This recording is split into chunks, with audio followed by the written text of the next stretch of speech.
हरि नारायण का अंत समय नाम लेने पर ब्राह्मण को क्या फल मिला। जैसा मैं तमन नीतू पांडे यूट्यूब चैनल पर सबका स्वागत करती हूँ। इस कथा का वर्णन कार्तिक महात्म्य और गरुड़ पुराण में मिलता है। कलयुग में हरि कीर्तन ही मनुष्य का उद्धार कर सकती है एवं जो लोग हर रोज श्री हरि नारायण भगवान विष्णु का नाम जाप करते हैं उसका उद्धार पूरे पीढ़ियों तक का भी हो जाता है। उसे मृत्यु के देवता यमराज का भी भय नहीं रह जाता है एवं हरि कीर्तन ही मनुष्य को दुख रूपी कष्ट से मुक्ति दिलाता है।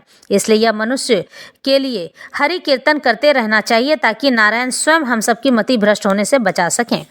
तो आज की कथा आरंभ करते हैं। भगवान कृष्ण जी कहते हैं, प्राचीन काल में उज्जैन में एक महापापी और दुरात्मा धनेश्वर नामक ब्राह्मण रहा करता था। वह रस, चमड़ा, कंबल आदि का व्यापार करता था। वह वैश्यागामी यानी कि वेश्याओं के साथ रहना और मद्यपान आदि यानी कि शराब पीना आदि बुरे कर्म करता था। चूंकि वह रात दिन पाप में लगा रहता था इसलिए वह व्यापार में नगर नगर घूमता था। एक दिन महिष्मतीपुरी जो राजा महिष ने बसाई थी इसलिए वह राजा के नाम से ही विख्यात थी।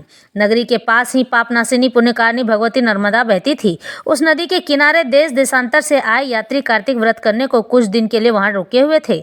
उन कार्तिक व्रत करने वाले प्राणियों को वहां रुका हुआ देखकर वह दुष्ट धनेश्वर जो इधर उधर वहां घूमने लगा। एक मास के लिए वह भी रुक गया। अपने माल को बेचता हुआ वह नर्मदा नदी के तट पर घूमता हुआ ब्राह्मणों को देवताओं की पूजा करता हुआ देखकर वह देखता है कि कोई तो वहां ग्रंथ पढ़ता है और कोई वहां ग्रंथ सुन रहा है, कोई भगवत कीर्तन कर रहा है, कोई भजन सुन रहा है, कोई ध्यान में लीन है और कोई तुलसी की माला धारण किए हुए है। बस इसी तरह वह भगवत भक्तों के बीच में रहा और वैष्णवों के दर्शन करता रहा, उनके स्पर्श करता रहा, उनसे वार्तालाप भी करता था और यानी बातचीत करता था। भगवान विष्णु के नाम का स्मरण के पुण्य को अर्जित करता रहा।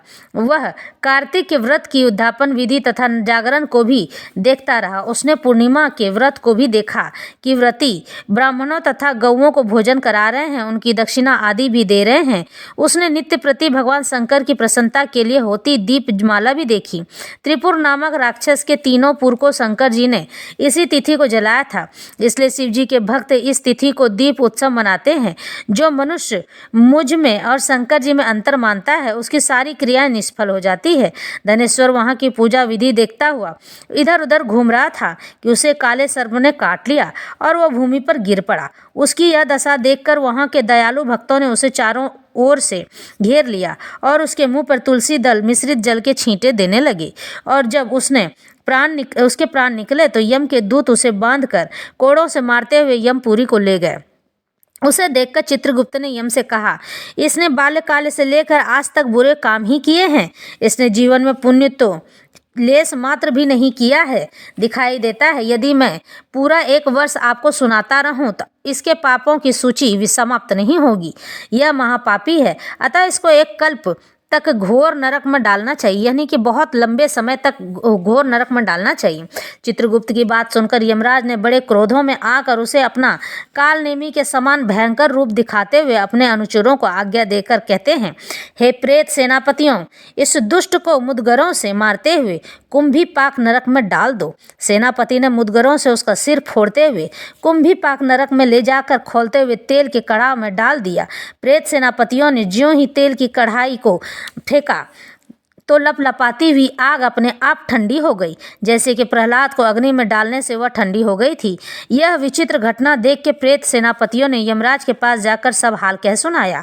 यमराज भी आश्चर्यचकित हो धनेश्वर को अपने पास बुलाकर स्थिति पर विचार करने लगे। उसी समय नारायण नारायण का कीर्तन करते हुए देवर्षि नारद भी वहां आ पहुंचे और यमराज से कहने लगे, हे यमराज, यह ब्राह्मण नरक में डाले जाने के योग्य नहीं है, क्योंकि इसने अंत समय में कुछ बहुत शुभ कर्म किए हैं जो कि नरक यातना को नष्ट करने वाले हैं।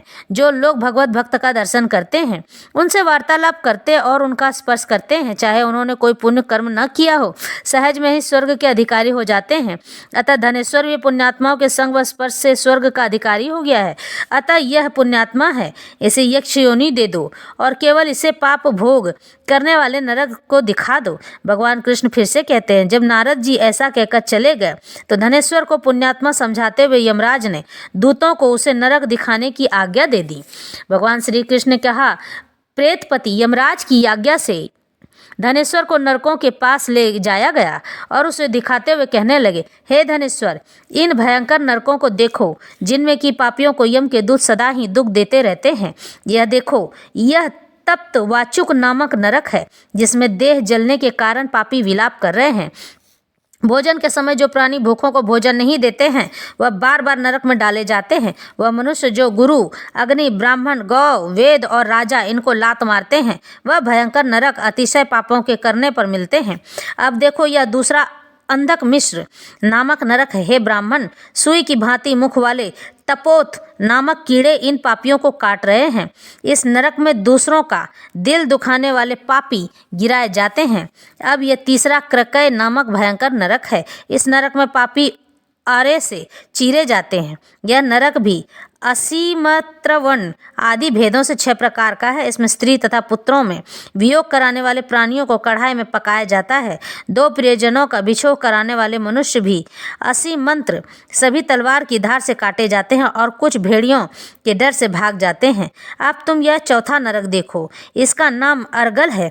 इसमें पापी लोग तरह तरह से चिल्लाते हुए इधर उधर भाग रहे हैं। यह नरक भी वध आदि भेदों से 6 प्रकार के हैं। यह देखो, यह कुटसाल्यली नामक 5वां नरक है जिसमें कि अंगारों की भांति कष्ट देने वाले बड़े बड़े कांटे लगे हैं। यह भी यातना आदि के भेदों से 6 प्रकार का है। पर स्त्री गमन करने वाले प्राणी इस नरक में पकाए जाते हैं। देखो, यह उलवन नामक 6ठा नरक है जिसमें कि सिर नीचे करके पापियों को पकाया जाता है। जो लोग भक्ष का विचार नहीं करते, दूसरों की निंदा और चुगली करते हैं, उनको इस नरक में डाला जाता है। देख लो कि ये लोग किस तरह से चिल्ला रहे हैं। दुर्गंध भेद से यह नरक भी 6 प्रकार का है। यह देखो, 7वां कुंभी पाक नाम का एक नरक है। यह बहुत ही भयंकर है। हे ब्राह्मण, यह भी 6 प्रकार का है। इसमें महापातकी लोगों को पकाया जाता है। इस नरक में हजारों वर्ष तक यातना भोगनी पड़ती है। यही रौरव नरक है। इच्छा रहित जो पाप किए जाते हैं वह सूखे और इच्छा पूर्वक जो पाप किए जाते हैं वह पाप आर्ध कहलाते हैं। इस प्रकार शुष्क या आर्ध भेदों से यह पाप 2 प्रकार के होते हैं। इनके अतिरिक्त और भी पृथक पृथक 84 प्रकार के पाप हैं। अब कीर्ण, पाडाकतेय, मलिनीकर्ण, जाति भ्रंश कर्ण, उपाय, अतिपाप, महापाप, यह 7 प्रकार के पातक हैं। जो जीव जैसा कर्म करता है वह इन 7 नरकों में अपने आप कर्मों के अनुसार पकाए जाते हैं। तुम्हारा चूंकि कार्तिक व्रत करने वाले प्रभु भक्तों में से पर्याप्त मेल जोल रहा है, उसके पुण्य प्रभाव से तुम्हारी नरक यातना दूर हो गई है। भगवान कृष्ण कहते हैं, इस प्रकार प्रेत पति ने धनेश्वर को सब प्रकार के नरक दिखाने के बाद यक्ष लोक में ले जाकर उसे वहाँ का राजा बना दिया। वहाँ पर उसका नाम धन यज्ञ हुआ और वह कुबेर जी का सेवक बन गया। बाद में महर्षि विश्वामित्र ने उसके नाम पर तीर्थ भी बनवाया था। हे राजन, कार्तिक मास का यह व्रत महाफल का दाता है। इसके बराबर कोई दूसरा पुण्य कर्म नहीं है। जो कोई यह व्रत करता है तथा व्रत करने वाले का दर्शन करता है उसे अवश्य ही मुक्ति की प्राप्ति होती है। इस तरह से यह कथा संपन्न होती है। आशा है आपको अच्छी लगी होगी।